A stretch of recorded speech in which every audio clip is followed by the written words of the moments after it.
Hello welcome back to Jakar academy. So ಆತ್ಮೀಯ SSLC ವಿದ್ಯಾರ್ಥಿಗಳೇ, ನಿಮ್ಮ FA1 ಪರೀಕ್ಷೆ ಜುಲೈ 28ರಿಂದ ಪ್ರಾರಂಭವಾಗಲಿದೆ. 28, 29 ಹಾಗೂ 30ಕ್ಕೆ ಇಲಾಖೆಯಿಂದನೇ ಈ ವರ್ಷ ಟೈಮ್ ಟೇಬಲ್ ಅನ್ನ ಬಿಡುಗಡೆ ಮಾಡಿದ್ದಾರೆ, ದಿನಾಂಕಗಳನ್ನ ಬಿಡುಗಡೆ ಮಾಡಿದ್ದಾರೆ. ಸರಿನಾ? 10ನೇ ತರಗತಿಗೆ ಸಂಬಂಧಿಸಿದಂತೆ ತೃತೀಯ ಭಾಷೆ ಹಿಂದಿಯಲ್ಲಿ ಬರುವಂತ FA1 ಪ್ರಶ್ನೆ ಪತ್ರಿಕೆಯನ್ನ ನಾವು ಇವತ್ತಿನ ಈ ಒಂದು सेशन ಅಲ್ಲಿ ನೋಡ್ತಾ ಸಾಗೋಣ. तो चलिए बच्चों, आपके तृतीय भाषा हिंदी विषय का FA1 के लिए 20 अंकों का जो प्रश्न पत्र रहेगा उसको आज हम इस ವಿಡಿಯೋ के अंदर देखेंगे. ಹಾಗೂ ಇನ್ನೂವರೆಗೂ ಯಾರು ಜಕಾರ್ ಅಕಾಡೆಮಿನ ಸಬ್ಸ್ಕ್ರೈಬ್ ಮಾಡಿಲ್ಲ, ದಯವಿಟ್ಟು ಅವರು ಜಕಾರ್ ಅಕಾಡೆಮಿನ ಸಬ್ಸ್ಕ್ರೈಬ್ ಮಾಡಿ.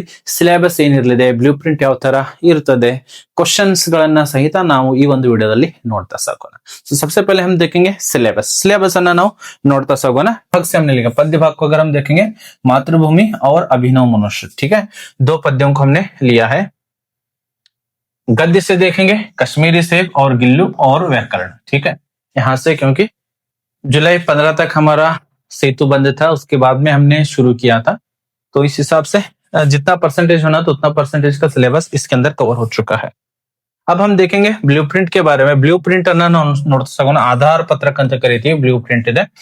ಕಠಿಣತಾ के दृष्टि से ಕಠಿಣತೆ ಮಟ್ಟವನ್ನು ನೋಡಿದ್ರೆ ಸರಳವಾಗಿ 6 ಅಂಕ ಕೇಳಿದ್ವಿ, ಸಾಮಾನ್ಯ ಅಥವಾ ಸಾಧಾರಣ 10 ಅಂಕ ಇದೆ, ಕಠಿಣ 4 अंक ಕೇಳಿದ್ವಿ.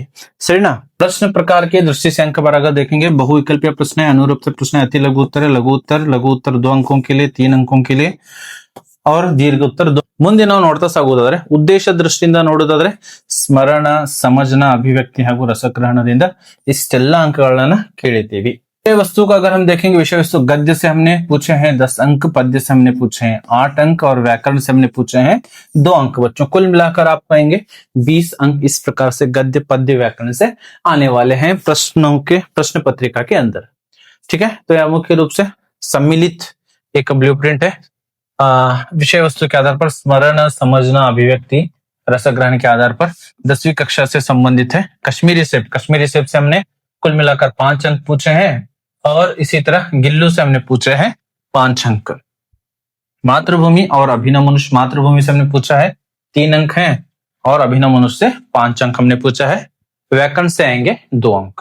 ಅದೇ ತರ ಪ್ರತಿಯೊಂದು ಪ್ರಶ್ನೆಗೆ ಕಠಿಣತೆ ಸ್ತರ ಯಾವುದಿದೆ ಅನ್ನೋದನ್ನು ಸಹಿತ ನಾನು ಇಲ್ಲಿ ಕೊಟ್ಟಿದ್ದೀನಿ. ಈ ಟೈಪ್ ನಿಮ್ಮ ಬ್ಲೂ ಪ್ರಿಂಟ್ ರೆಡಿ ಆಗುತ್ತೆ ಮಕ್ಕಳೇ.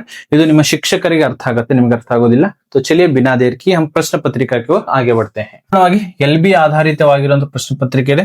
कक्षा है 10वीं, विषय है तृतीय भाषा हिंदी, अंक है 20 और समय है 45 मिनट. मुख्य प्रश्न 1 देखेंगे. सही विकल्प चुनकर लिखिए. ಸಂಪೂರ್ಣವಾಗಿ MCQ ಪ್ರಶ್ನೆಗಳು ಇರ್ತವೆ ಮಕ್ಕಳೇ. 2 ಪ್ರಶ್ನೆಗಳನ್ನ ಪ್ರತಿಯೊಂದಕ್ಕೆ 1 अंक, ಒಟ್ಟು 2 अंकಗಳು ನಮಗೆ ಇಲ್ಲಿಂದ ಸಿಗ್ತವೆ. प्रश्न 1 देखेंगे. लेखक शब्द का अन्य लिंग रूप है. लेखक शब्द अन्य लिंग बरीಬೇಕು. लेखक यह क्या है? पुल्लिंग शब्द है, तो आपका लेखक का स्त्रीलिंग शब्द हिंदी के अंदर लिखना है, कन्नड़ के अंदर अलग होता है बच्चों. इसके बारे में सोचकर आपको उत्तर लिखना है. और आपके ऑप्शन है लेखकी, लेखिका, लेखकों और लेख, ठीक है. इसके अंदर सही उत्तर आपको चुनकर लिखना है. प्रश्न 2 है. खरीदना शब्द का विलोम रूप. ಖರೀದನ ಎನ್ನುವಂತ ಶಬ್ದದ ಏನ್ ಬರಿಬೇಕು? ವಿಲೋಮ ರೂಪವನ್ನ ಬರಿಬೇಕು. ಏನ್ ಬರಿಬೇಕು ಮಕ್ಕಳೇ? ವಿಲೋಮ ರೂಪವನ್ನ ಬರಿಬೇಕು. और आपके ऑप्शन है बेचना, आ लेना, ई देना और ई ಖರೀದಾರಿ ಎನ್ನುವಂಥದ್ದು. ಪ್ರಶ್ನೆ 2 पर आएंगे. ಮುಖ್ಯ ಪ್ರಶ್ನೆ 2 ನೋಡಿದ್ರೆ ಅನುರೂಪ ಪ್ರಶ್ನೆಗಳಿದಾವೆ. 2 ಪ್ರಶ್ನೆ 1 अंक, ಪಟ್ಟಗಾಗಿ 2 ಅಂಕಗಳು ನಮಗೆ ಇಲ್ಲಿ ಲಭಿಸ್ತವೆ. ಪ್ರಶ್ನೆ 3 देखेंगे. ಗುಲಾಬ್ ಪೌಧಾ. ಸೊ ಇಲ್ಲಿ ಸಂಬಂಧವನ್ನ ನೋಡ್ಬೇಕು. ಮೊದಲನೇ ಪದಕ್ಕೆ ಸಂಬಂಧಿಸಿದಂತೆ ಸಂಬಂಧ ಏನಿದೆ? गुलाब ಎನ್ನುವಂಥದ್ದು ಇದೊಂದು ಸಸಿ, ಸರಿನಾ? सोन जूही क्या है? आपको उसका उत्तर यहाँ पर लिखना है. प्रश्न 4 देखेंगे. पवन, वायु. तो यहाँ पर समानार्थक शब्द दिया है. पवन का समानार्थक शब्द क्या है? वायु है. इसी प्रकार से इसी संबंध में सिंधु का समानार्थक पद आपको लिखना है. प्रश्न 3 देखेंगे. निम्नलिखित प्रश्नों के उत्तर एक वाक्य में लिखिए. यहाँ पर 2 ಪ್ರಶ್ನೆಗಳು ಕೇಳ್ತೀವಿ, 1 अंकಕ್ಕೆ, ಒಟ್ಟಿಗಾಗಿ 2 अंकಗಳು ಇಲ್ಲಿಂದ ಕೊಟ್ಟಿದ್ದೀವಿ. ಪ್ರಶ್ನೆ 5 है. आज मनुष्य का यान कहाँ जा रहा है ಎನ್ನುವಂತ ಪ್ರಶ್ನೆ ಇದೆ. ಪ್ರಶ್ನೆ 6 देखेंगे. भारत के खेत कैसे हैं ಎನ್ನುವಂತ 2 अंक ಸಿಂಪಲ್ ಆಗಿರುವಂತಹ 1 अंकದ ಪ್ರಶ್ನೆಯನ್ನ ಕೇಳಿದ್ದೀವಿ. ಪ್ರಶ್ನೆ 4 देखेंगे. निम्नलिखित प्रश्नों के उत्तर 2 या 3 वाक्यों में लिखिए. 2 ರಿಂದ 3 ವಾಕ್ಯದಲ್ಲಿ ಉತ್ತರಿಸಿ. ಪ್ರತಿಯೊಂದಕ್ಕೆ 2 अंक, 2 ಪ್ರಶ್ನೆ ಇರ್ತವೆ. 2 प्रश्न 2 अंक, कुल मिलाकर 4 अंक आपको यहाँ से आएंगे.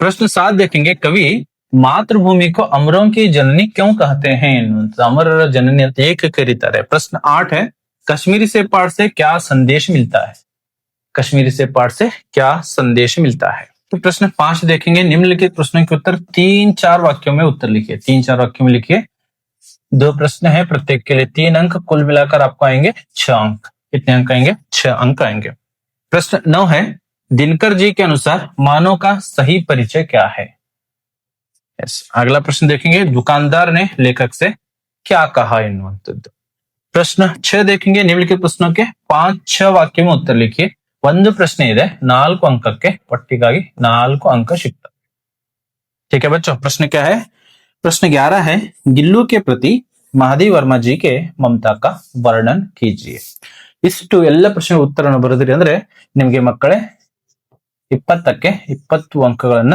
ಈಸಿಯಾಗಿ ತಾವುಗಳು ಈ ಒಂದು ಪರೀಕ್ಷೆಯಲ್ಲಿ ಸ್ಕೋರ್ ಮಾಡಬಹುದು ಆಲ್ಮೋಸ್ಟ್ ಎಲ್ಲ ಪ್ರಶ್ನೆಗಳ ರೆಫರ್ ಮಾಡ್ರಿ ಮೇ ಬಿ ಅಲ್ಪ ಸ್ವಲ್ಪ ಬೇರೆ ಸ್ಕೂಲ್ ವೈಸ್ ಬೇರೆ ಬೇರೆ ಆಗಬಹುದು ಅಷ್ಟೇ ಆದ್ರೆ ಆಲ್ಮೋಸ್ಟ್ ಈ ಪ್ರಶ್ನೆಗಳು ಇರ್ತವೆ तो इतना करने पर आपको आएंगे 20 अंक इतने प्रश्नों की तैयारी आपके पास रहनी चाहिए तो आपकी परीक्षाएं प्रारंभ होने वाली है 28 जुलाई से 28, 29 और 30 जुलाई तक आपकी FA1 परीक्षाएं चलती रहेंगे ऐसी अपडेट्स के लिए जेकेआर एकेडमी के लिए फॉलो करते रहिए फिर हम मिलेंगे अगले वीडियो के अंदर जय हिंद।